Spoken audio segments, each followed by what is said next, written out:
markale isku soo noqod wanaagsan filimkan maanta deewad waa filim aanan innaba caadi ahayn ninkii daawada filimkan waxa uu caan ku yahay Rajo Bai waxaana lagu magacaabaa filimkan Anjaan isagoo markaas soo baxay sanadii 2014 hadal badan yaanan idinku daalinayna filimkan gudaha u sii galno waxa uu ku bilaabanayaa filimkeena maanta waxaan aragnaa tareen ka yimid magaalada Janaayo kaas u socda magaalada Bombay waxaana ka soo degay nin lagu magacaabo Krishna waxa uu ahaa nin jiisa waxa uu dhex wareegaya magaalada isagoo markaas u socdo inuu raadiyo walaalkiisa kadibna Krishna waxa uu soo raacaya taxi ninka taxiilaha waxa lagu magacaabaa Raja waana soo dhaqaajeen isagoo markaas raadinaya walaalkiisa waxa uu Krishna markaan soo galiya baar dadkii baarka joogay waxa weydiinaya walaalkiisa kaas lagu magacaabi jiray Rajo Bai balse dadka ayaa ku jeejeesaya waa ayna dabagidinayaan maxaa yeelay waxay ahaayeen laadariinta filimka intaas kadib nin waayeel ayaa u yeeraya isagoo markaas ku dhahaya miyaad aqoon u leedahay Rajo Bai markaas ayuu ku leeyahay ma aqaano waxa uu leeyahay Rajo Bai waxa uu ahaa libaaxa Bombay waxa uu nagu sheekaynayaa qaabka uu ahaa iyo qaabka halkaan ugu talin jiray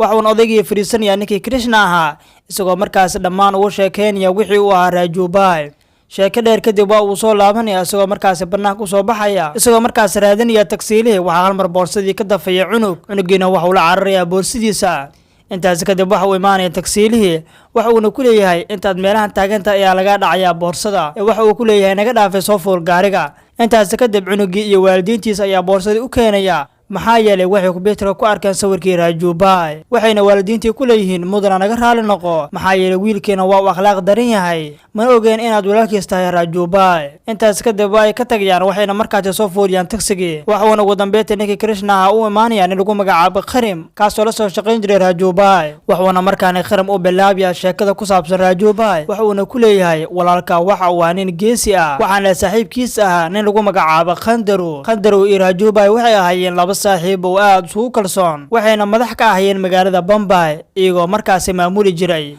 maalin maalmaha ka mid ah waxa daba dhigtay nin booliis ah kaasoo magaalada badal lagu keenay waxa uu xabsiga u wada taxaabay dhammaan ciidamadii Rajo Bai iyo Khandaru intaas kadib Khandaru iyo Rajo Bai waa ay tashteen markaana ninkii Rajo waxa uu markaan isku dayay inuu soo afduubto ninkii askariga gabadhiisa waa uu soo dhaqaajiyay waxa uu u yimid gabadhii uu dhalay ninkii askariga waxaana gabadhan lagu magacaabaa Jiva waxa uu isla markiiba soo afduubanaya gabadhii Jiva waxa uu keenaya gurigiisa waxayna isla markiiba wacayaan ninkii askariga iyagoo markaas u sheegay inay afduubteen gabadhiisa ninkii askariga markaan xaalad ayaa ku cadaanaysa isagoo markaas yaabaya laakiin nasiib wanaag ninkii Rajo Bai waxa jecel daran u qaadaysa gabadhii Jiva iyadoo markaas jeclaanaysa inkastoo iyada uu dhalay ninkii askariga ahaa inkastoo gabadhan Jiva ay markaan saad u jeclaatay ninkii Rajo Bai markastana waxay jeceshay inay aragto iyadoo markaas ka raadinaysa meel kasta jecelna inay jecel la wadaagto intaas kadib waxa Rajo Bai foodeynaya asxaabtiisa iyagoo markaas dhahaya markaan waan ku aragnay waxaad jeclaatay askarigii gabadhiisa waa uu soo baxaya soo markaan jecel ugu sheegto gabadhii Jiva waxa uu fiirinaya indhaheeda balse jecelkii uu qabay afkiisa waa uu soo marwaynaya waa uu ka xishoonaya isagoo markaas soo dhaqaajinaya intaas kadib ninkii Rajo Bai waa lagu saaqaya isagoo markaas uu galaya jecel saad u daran intaas kadib waxa hal mar soo weeraraya askartii waxayna bilaabeen inay asxaabtoodii qabtaan waa kana Rajo Bai saaxiibkiisa iyagoo midaas ka doodaya waxaana asxaabtooda ka mid ah nin lagu magacaabo Johnny waxa uu mid had iyo jeer igala taliya waxa uu ka mid ah asxaabtooda intaas kadib ninkii Rajo Bai waa uu soo baxaya waxaana soo wicisa saaxiibtiisa Jivi balse taleefanka waa uu ku diminaya waxayna imaanayaan isaga saaxiibtiisa meel xalfada waxaan halkaas imaanaya nin lagu magacaabo Imran Bey waxa uu ahaa tuuga filimka waxa uu markaan Rajo Bai iyo saaxiibkiisa ka codsanaya inay isaga la shaqeeyaan balse markaan ninkii Rajo Bai ayaa ka diidaya waxa uu isla markiiba ku tilmaamay inay yihiin ay ka shaqeeyo magaalada intaas kadib ay soo baxayaan balse Rajo saaxiibkiis aad ayuu ugu xanaaqaya wax uu ninkaas ku tilmaamay maxaa yeelay wax uu leeyahay ninkaas waa uu bahdilay intaas kadib waxa uu imaanay ninkii Rajo Bai wax uu ku leeyahay ma jeclaan lahayd inaad aragto ninkaas oo aan soo afduubtay saaxiibkiis aad ayuu u farxaya isagoo markaas wajigiisa ka akhristay wayna soo dhaqaajinayaan iyagoo markaas gaari soo qaadanaya waxayna u imaanayaan ninkii Imran oo uu Rajo Bai xirxiray waxaana la joogay odaygii aan ku soo arkaynay horaantii filimka waxayna ku leeyihiin halkaan ku sii hay ilaa maalmo badan waayna soo dhaqaajinayaan iyagoo markaas waqti wada qaadanaya balse markaan Rajo Bai saaxiibkiisa waxa uu markaan u soo iibinaya gaari cusub waxa uu ku leeyahay waa inaad gaarigaani gashaa waxa uu Rajo Bai soo galaya gaariga waxa uu gaarigiisa dhexdiisa ku arkaya gabadhii Jiva markaana waa uu ka soo cararaya isagoo markaas ku dhahaya saaxiib maxaa dhacay maxay tahay sidaan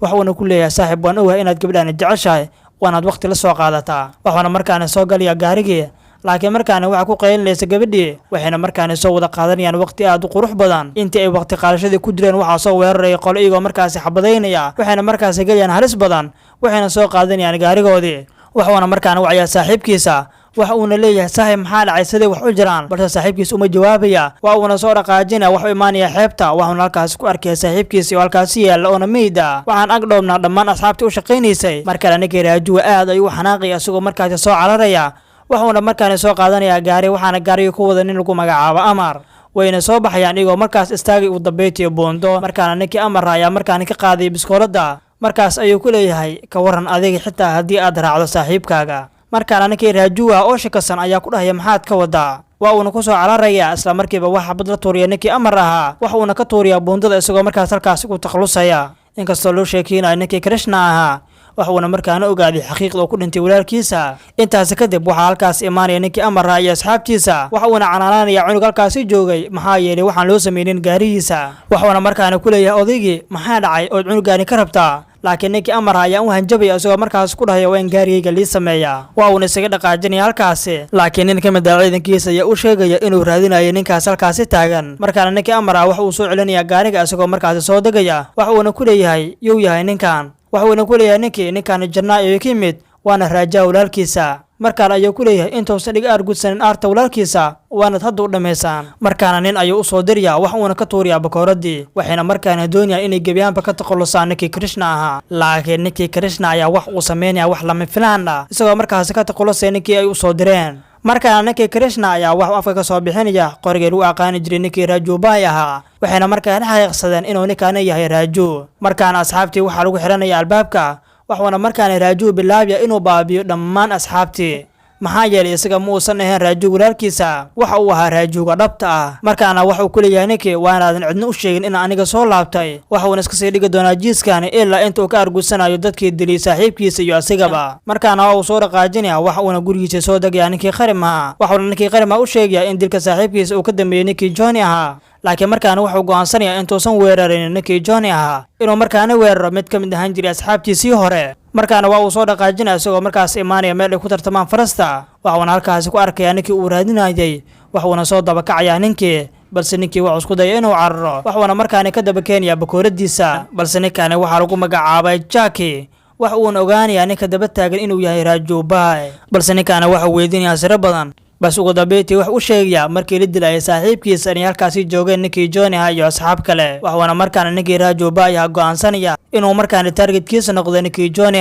soo ninkaas ugu helo siro badan. waa uuna soo dhaqaajinaya isagoo markaas imaanaya meel xalfad ah waxayna ku leedahay adigu waxaa tahay wiil aad u qurux badan waxaana jeclaan lahaa inaad maalin walba halkaan iigu timaado. wayna ka dhaqaajinaysaa maxaa yeelay isaga waxa uu lahaa qorsho waxuuna gaariga dabadiisa gashanaya ninkii Johnny isagoo markaas afduubanaya waxuuna markaana ku leeyahay waanaad ii sheegtaa xaqiiqda dhabta ah. markaana waxa uu sheegaya sababta uu ku dhintay saaxiibkiisa waxuuna ku leeyahay dhammaanteena waxaa lacagna siiyey ninkii Imraan ahaa waxaana markaana gurigaas noogu yimid ninkii Imraan ahaa. markaana ninkii saaxiibkaaga ahaa wuxuu isbaday awood waxuuna markaana doonayay inuu ka takhaluso ninkii Imraan ahaa balse anaga ayaa khiyaanay waxaana markaas u qabanay garbaduub. waxuuna markaana ninkii Imraan bilaabay inuu markaana toori ku shuqlayo ninkii saaxiibkaaga ahaa isagoo markaas halkaas ugu takhalusay saaxiibkaageena sidaas ayuu ku dhintay. markaana ninkii Raajubai aad ayuu xanuunsanaya sida xanuunka badan oo ay u dileen saaxiibkiisa waxuuna markaana xabado laqsiinaya ninkii Johnny isagoo markaas halkaas ku dilaya. waxuuna soo dhaqaajinaya waxuuna imaanaya gurigii uu ku noolaa waxuuna halkaas ku imaanaya gabar indho shareer xiran oona hurgufaysa maro waxayna gabadhaanaheed gabadhii Jiifa uu isaga jeclaa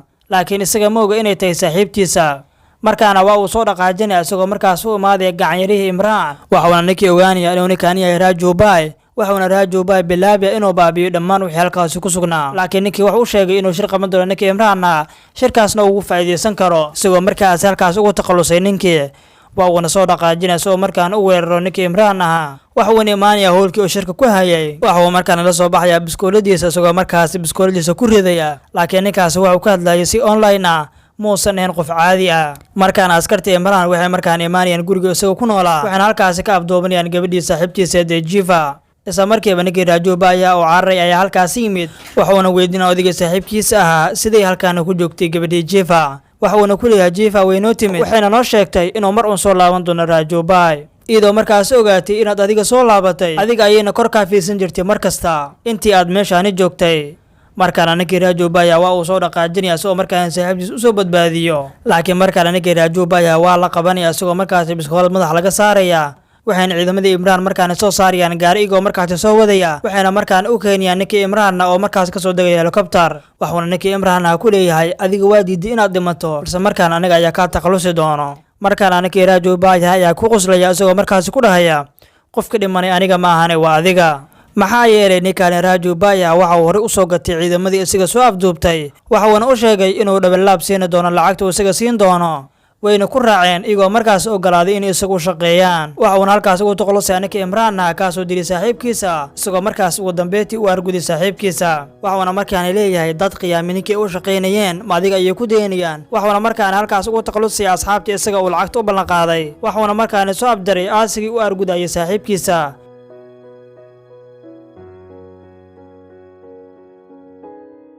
waxaan halkaas ku dhamaanaya filimkii maanta muuqaalkan intaas ayuu ku egyahay intaan muuqaalkan mid ka xisaab badan kulmi doono sidaas iyo nabadgelyo